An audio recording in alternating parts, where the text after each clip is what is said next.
I don't normally do software reviews, but in this case, I think this data recovery software that I've been using for the last 3 or 4 years is worth the price. Let's check it out. So this video is going to be, we're going to talk about a bit of software I've got on my computer here. And this is my laptop. I know it's an old laptop, but I use this for pretty much everything other than editing and so forth. Because it's a very versatile laptop, I can plug external drives into it. I can put bare hard drives in.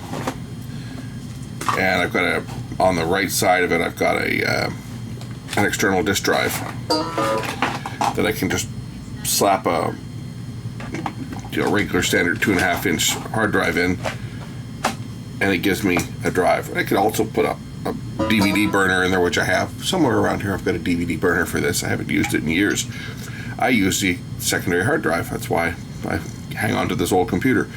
And it does stuff that a lot of the new software won't do. I know there's Windows 10 does a lot of things, but I'm still running Windows 7 on this and on my desktop computer, because not so much on this one, but on my desktop computer I have hardware that's specific that will only run under Windows 7.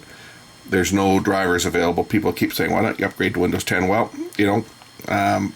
there's a problem, and that's because I have a specific video capture and editing software that there's never been any drivers released for Windows 10, and there won't be any because the companies are out of business. So who's going to write the drivers? I'm certainly not going to write the drivers for them. I couldn't if I wanted to, because I'm not a programmer. So anyway, what I'm going to show you on this one here is I have a hard drive that's plugged into, it's an external drive, and it's one of the ones I use on my capture devices for capturing video. And if I go to the hard drive, it's the this one here. You'll see that it shows that there's all kinds of files on here. But if I open it, you'll find that, well, actually there's not very much. If I go into, like, for example, this folder, which just happened to have had King Charles's coronation on it, that I recorded from 3 channels. Not that I wanted to watch it, I just figured it would be something, since I was able to record it, something just to have as a, just to have it, because why not, right? Hard drive space is cheap. I recorded, but you can see that the folder everything's disappeared. I had a couple movies from Netflix that I recorded. Yes, I can record off Netflix. Movies are gone. And this one, there's a file of just some stuff that I did for a client, and those files are there. This is some DVDs that I archived for a client that wanted these DVDs archived, just kid stuff that she was going to give to a friend that had a baby and doesn't have a DVD player, because a lot of young people these days, they don't have DVD players. They have their Apple TV, they have other devices, they have their smart TV. They don't have a DVD player. So she had 3 discs. She said, can you put these onto a DVD for me? I said, sure. So I was able to just transfer them over to an MP4, but those files, you can see they're there. But where's all my other stuff? One file here for a customer was fine. This is a home video, but there's other stuff on there that for other clients that disappeared. Where did it go? Well, somehow the file allocation table got corrupt. So what happened here? Well, I know exactly what happened, and I caused it myself. I've been moving some files around into different subfolders, and when I was done, I clicked the Safe Remove button. I clicked on it, and I waited a few seconds, and then I unplugged the drive because I was in a hurry. I was doing other stuff. I failed to wait for the message to come up to say, you can now safely remove your drive. And I turned off the power to the external dock, which of course would be that, before the message came up telling me that it was safe to remove the drive. When I put the drive back in the other dock, which is what's connected to my hardware, my capture hardware, the files were gone. I said, oops, so we need to get these files back. Now, if I run ScanDisk to see if there's files, well, sure, ScanDisk finds these ones, but these are not the files. These are actually fragments of deleted files that were deleted a long time ago and have probably been overwritten because they were old files. But the current stuff is gone. Well, it's not gone, it's there. But the purpose of this is to show you this little piece of software that I purchased years ago called DiskDigger. There's lots of them out there, but this is the one that I use. DiskDigger, it's registered. And if I run DiskDigger, I can select my hard drive, which is this one here. It's that one. So I click on this one, and I'm just going to do I'm not even going to do the dig deeper. You can look for scanning the whole disk, this will actually bring back things that have been long since deleted. Even if they're partially overwritten, it will bring them back. It takes a while to run, but it will find everything. But I'm just going to run a regular, just a dig deep. So I click on here, and oh look at all the files I found. I found tons and tons and tons of files.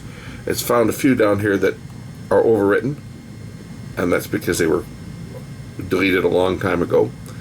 But it's found all these files here that I want to recover. So I can just click on all these files that I want to recover. So I'm just going to select some of the files here. Some of these are duplicates, so like it shows up like 3 different times on here. So I don't need to recover them all because it'll just create a duplicate of the same file. So I've just grabbed some files I want to recover. I'm going to go up here to where it says recover selected files, and it's going to ask me to enter a new location for them. So I'm going to enter the second hard drive, which is the E drive, and I'm going to put them into a folder. I'll call it new folder, and now it's going to save these files. Now this is going to be a slow process. This is going to take hours to do that. So we're going to let this thing run for a while, and then when it's done, we'll check it out and see whether I've got my files back. But I should have all the files that I've selected off of here. I should have them back. So I'll pick this up. I don't know how long it's going to take, but guaranteed this is probably going to take a couple of hours minimum to do this. This is a slow process, especially when you're dealing with large files like video files that are, some of these files could be, I think some of them are 30 gigabytes in size. So this could be a while. We'll let this run, and we will pick it up when we're done. Alright, the recovery is done. Let's take a look and see whether we found the files. And indeed, here is the files that I have recovered. So let's just see whether the files will play. So let's just see if the Mission Impossible file will play. I think that's a pretty good indication that it does play. Now go across the street right in front of you. Told you. I have friends. Yeah. That one works. How about the other one? And that one appears to also be there.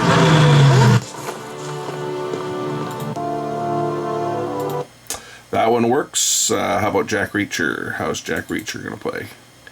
And Jack Reacher is also going to play just fine from Netflix.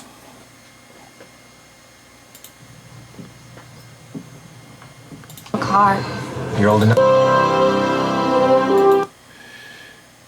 So those all work. Good old King's Coronation off of CBC. Everything's there. And of course the important stuff is my customers' files for tape digitizing that I did. Where you see, they've come back with the original names too. Where this happened was I digitized them using my Cloner Alliance, and it creates files called record, right? Just by the file name.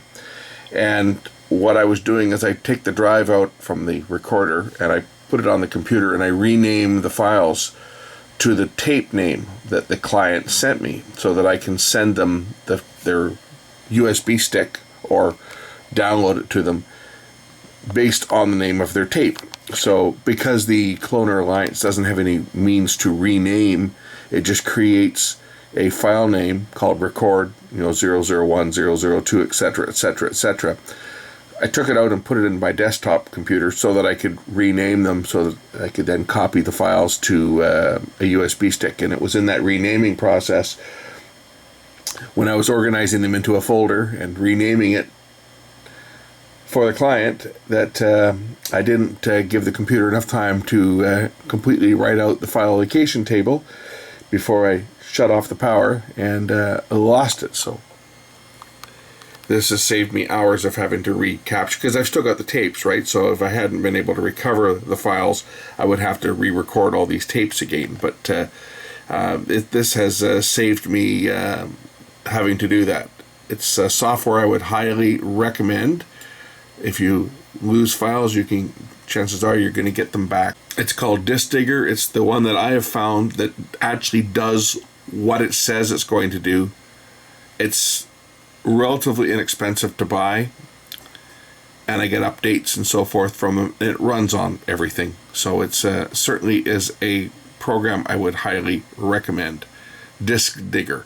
Anyway, that's that. This one's done. I can now shut this down. So do I want to exit? Yeah, exit. And thanks for watching. DiskDigger saved my ass again. That's the one there. Little picture of a shovel. DiskDigger. We'll catch you in the next one. Bye.